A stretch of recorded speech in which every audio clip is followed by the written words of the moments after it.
రాష్ట్రానికి కేంద్రం సరిగ్గా యూరియా సరఫరా చేయలేదన్నారు మంత్రి తుమ్మల నాగేశ్వరరావు. ప్రతి నెలలో సప్లై చేసిన యూరియాలో కోత పెట్టారని చెప్పారు. సెప్టెంబర్లో రావాల్సిన 1.6 లక్షల టన్నుల యూరియాను మోదీ సర్కార్ ఇవ్వలేదన్నారు.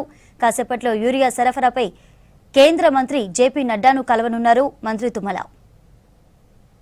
దేశవాళీ పరిశ్రమలను కూడా ఉత్పత్తిలో ఎక్కడా కూడా అనుకున్న సమయానికి అనుకున్న టైంకి ఉత్పత్తి చేయలేకపోవటం వలన ఈనాడు దేశవ్యాప్తంగా వచ్చినటువంటి యూరియా కొరత తెలంగాణను కూడా పీడిస్తుంది.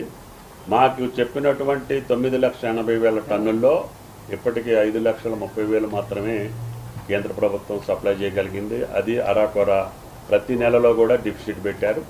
ఇప్పటికి 2,30,000 డిఫిసిట్ ఉంది.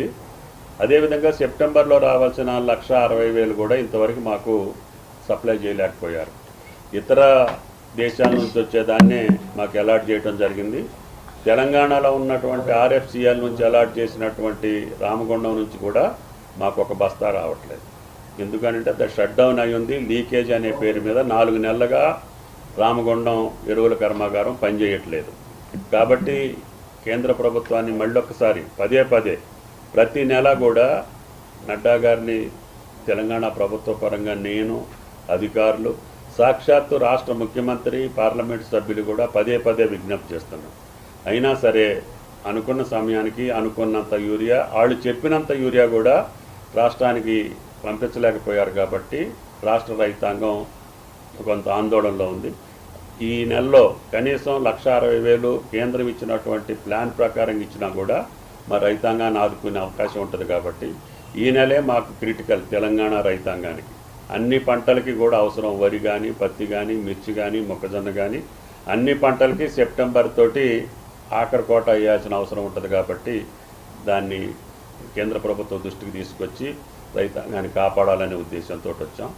రెండోది, మొన్న కురిసినటువంటి అతి భారీ వర్షాల వల్ల 6-7 జిల్లాలు పూర్తి స్థాయిలో అన్ని శాఖల్లో నష్టం జరిగింది. ముఖ్యంగా పెద్ద ఎత్తున పంట నష్టం, రహదారులు, చెరువులు, ఇన్ఫ్రాస్ట్రక్చర్ కూడా పెద్ద ఎత్తున దెబ్బతింది. దాన్ని కూడా కేంద్ర ప్రభుత్వం దృష్టికి తీసుకెళ్లాలని. అదేవిధంగా జిఎస్టీ మీటింగ్, స్లాబుల యొక్క మార్పులు చేర్పులు జరుగుతున్నాయి. కాబట్టి చేనేత కార్మికులకు సంబంధించినటువంటి వ్యవస్థ మీద ఎట్టి పరిస్థితుల్లో ట్యాక్స్ ఉండొద్దు అనేది గత ప్రభుత్వంలో నుంచి కూడా మేము కేంద్ర ప్రభుత్వం మీద ఒత్తిడి తీసుకొస్తున్నాం. ఈరోజు చేర్పులు మార్పుల్లో దాన్ని గమనంలోకి తీసుకోవాలనేది జిఎస్టీలో ప్రస్తావించదలుచుకున్నాం మా ఆర్థిక మంత్రి ద్వారా. అదేవిధంగా వ్యవసాయ పనిముట్లకు సంబంధించినటువంటి జిఎస్టీని కూడా రద్దు చేయమని చెప్పి తెలంగాణ ప్రభుత్వ పక్షాన కేంద్ర ప్రభుత్వం మీద ఒత్తిడి తీసుకొస్తాం. అంతేకాకుండా గతంలో ఉన్నటువంటి oil palm, crude oil palm మీద ఇంపోర్ట్ డ్యూటీ ఉండేది. దాన్ని పూర్తి స్థాయిలో తగ్గించారు. దాన్ని కూడా మళ్ళీ రివైవ్ చేస్తే తెలంగాణ రైతాంగంతో పాటు భారతదేశంలో ఆయిల్ పామ్ పండించే వాళ్ళందరికీ కూడా ఉపయోగం ఉంటుంది. ఇంపోర్ట్ ట్యాక్స్ని మళ్ళీ ఇంపోజ్ చేయమని చెప్పి కేంద్ర ప్రభుత్వాన్ని డిమాండ్ చేయడానికి వచ్చాం. ఈ రకమైనటువంటి అన్ని సమస్యల మీద వరద నష్టం, యూరియా, అదేవిధంగా వ్యవసాయ మంత్రితోటి వ్యవసాయ పనిముట్ల మీద, డ్రిప్, స్ప్రింక్లర్ మీద కూడా ఆ రేటు సవరించి రైతాంగానికి మేలయ్యేటటువంటి విధానాన్ని ఈ యొక్క జిఎస్టీ మీటింగ్లో అమలు చేయాలని చెప్పి రాష్ట్ర ప్రభుత్వం తరఫున మా డిమాండ్. మీరు మొత్తం ఈ సీజన్ అంటే ఈ వ్యవసాయ సీజన్కి ఎంత ఎరువులు అడిగారు, కేంద్రం ఎంత హామీ ఇచ్చింది, ఇప్పటివరకు ఎంత వచ్చింది? మేము 11 లక్షలు అడిగాము.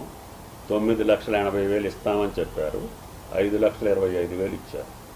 ఇంకా 2,30,000 5 నెలలకి డిఫిసిట్ ఉంది. ఈ నెలలో ఇంకో 1,60,000 ఇస్తామని చెప్పి మొన్న 1 తారీఖు చెప్పారు. దాన్ని కూడా మేము కావాలని చెప్పి మా డిమాండ్. ఇప్పటి వరకు ఇచ్చిన దాంట్లో అనేక అవకతవకలు జరిగినాయి. అదేవిధంగా రాష్ట్రంలో ఎరువుల పంపిణీలో పూర్తిగా విఫలమయ్యారు. ఇది బ్లాక్ మార్కెట్కి సరఫరా అవుతుందనేది మీ మీద వస్తుంది. తెలంగాణలో అవకాశం లేదు. మాది ఎప్పుడు ఆన్లైన్లో డీలర్ కానీ, ప్యాక్స్ కానీ, ఆగ్రోస్ కానీ ఎవరు అమ్మింది ఆ సాయంత్రానికి డిపార్ట్మెంట్కి లెక్క చెప్పాలి. జిల్లా కలెక్టర్ల దగ్గర డీటెయిల్స్ ఉంటాయి. ఆ డీలర్ దగ్గర ఎంత స్టాక్ ఉంది, ఈరోజు ఎంత అమ్మాడు అనేది. కాకపోతే కొన్ని ఇండస్ట్రీస్ కూడా యూరియాను వాడేటటువంటి అవకాశం ఉంది. కాబట్టి ఆ ఇండస్ట్రీస్ మీద కూడా మేము నిఘా పెట్టి వాటి మీద కూడా విజిలెన్స్ తోటి రైడ్స్ చేపించి యూరియాని పక్కదారి పోకుండా చూస్తున్నాం. తెలంగాణలో అవకాశం తక్కువ. ఆ ఒక్క తెలంగాణలోనే కదా, భారతదేశ వ్యాప్తంగా రైతాంగం ఈరోజు రహదారుల మీద ఉన్నారు అని అంటే దాని అర్థం కేంద్ర ప్రభుత్వ వైఫల్యమా, తెలంగాణ వైఫల్యమా పెద్దలు గమనించాం. చైనా నుంచి మాకు ఇంపోర్ట్ రావాల్సినటువంటి 30 లక్షల టన్నులు రాలేదన్నారు. రష్యా అదేవిధంగా ఇరాక్ యుద్ధం మూలాన ఎర్ర సముద్రం నౌకాయానం క్లోజ్ చేసింది కాబట్టి ఆ దేశాల నుంచి వచ్చేటటువంటి ఇంపోర్ట్ కూడా రాలేదు.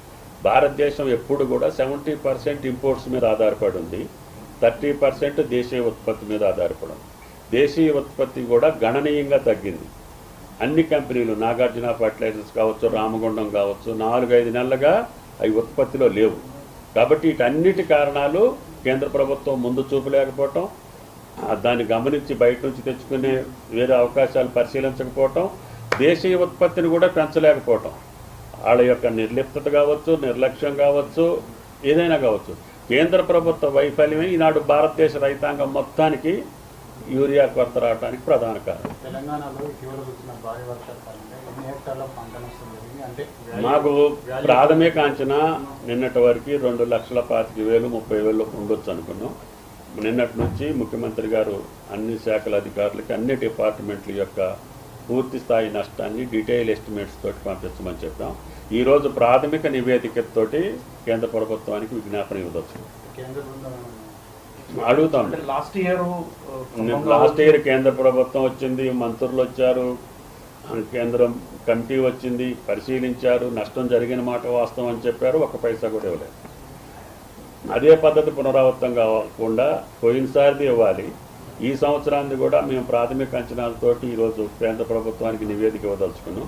దాన్ని కూడా గమనంలో తీసుకొని కేంద్ర కమిటీని పంపించి వెంటనే అసెస్ చేసి తెలంగాణ రాష్ట్రానికి నష్టపరిహారం పెద్ద ఎత్తున జరిగింది కాబట్టి ఈసారి అది గమనంలోకి తీసుకోమని చెప్పి మా డిమాండ్. అంటే మీరేమో ముందు చూపు కేంద్ర ప్రభుత్వానికి ముందు చూపు లేదన్నారు, కానీ తెలంగాణ ప్రభుత్వానికి ముందు చూపు లేకపోవడం వల్ల వాళ్ళ రైతులు రోడ్డు మీదకి ఎక్కారు, కొంతమంది ఆత్మహత్య చేసుకునే పరిస్థితి వచ్చింది. మేము మార్చి నుంచి ఖరీఫ్ ప్లాన్ వేరే ఉంటుంది, రబీ ప్లాన్ వేరే ఉంటుంది. రబీ అయిపోగానే ఖరీఫ్లో అడుగుతాం. మార్చిలో మీటింగ్ జరుగుతుంది. ఏప్రిల్లో ఇంత ఇస్తాం, మేలో ఇంత ఇస్తాం, జూన్లో ఇంత ఇస్తాం, జూలైలో ఇంత ఇస్తాం, ఆగస్టులో ఇంత ఇస్తాం అని చెప్పారు. ఆ ప్లాన్ ప్రకారం ఏ నెలకు ఆ నెల ఇచ్చే వాతావరణం ఉండేది. కేంద్ర ప్రభుత్వానికి ఉన్నటువంటి అనేక ఈ సమస్యల మూలాన వాళ్ళు వాస్తవాలు చెప్పే స్థితి ఇప్పటికీ లేదు. మొన్ననే నడ్డా గారు చెప్పారు, కేంద్ర మంత్రులు కూడా చెప్పారు, యుద్ధాల మూలాన ఇంపోర్ట్ మేము చేసుకోలేకపోయాం, సమస్య ఉన్నమాట వాస్తవం. అయినా సరే దేశవాళీగా ఉత్పత్తి అయ్యేదైనా సరే తెలంగాణకి ఈ నెలలో ఇస్తేనే ఉపయోగం. కాబట్టి మీరు ఇంపోర్ట్ చేసుకుంటారా, దేశవాళీ ఉత్పత్తి ఇస్తారా మాకు అవసరం లేదు, వెంటనే మాకు ఈ నెలలో మీరు చెప్పినంత ఇవ్వమని చెప్పి మాట. రామగుండం నుంచి తీసుకోవచ్చు అని చెప్పేసి, రామగుండం 4 నెలల నుంచి పని జరగట్లేదు, ఇంకో 15 రోజుల దాకా ఉత్పత్తి జరగదని నేను ఆ అధికారులను కూడా పిలిచాను.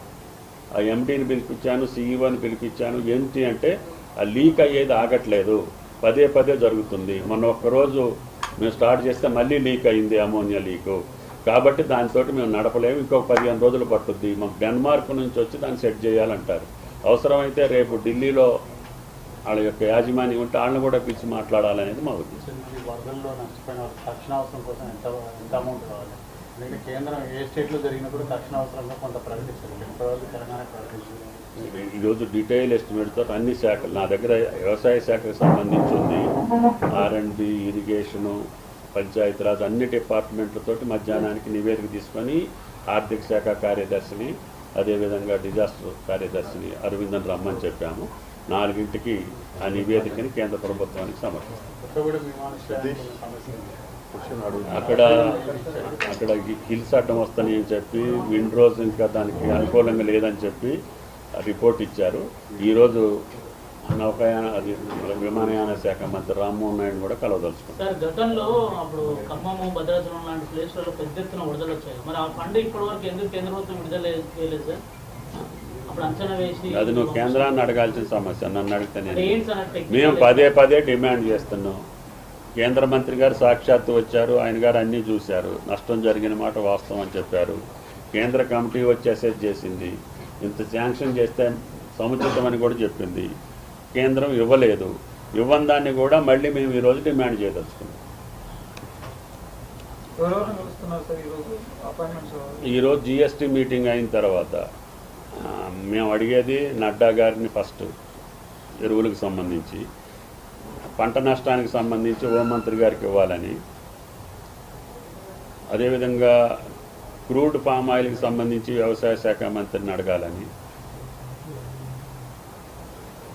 అదేవిధంగా ఫైనాన్స్ మినిస్టర్ గారికి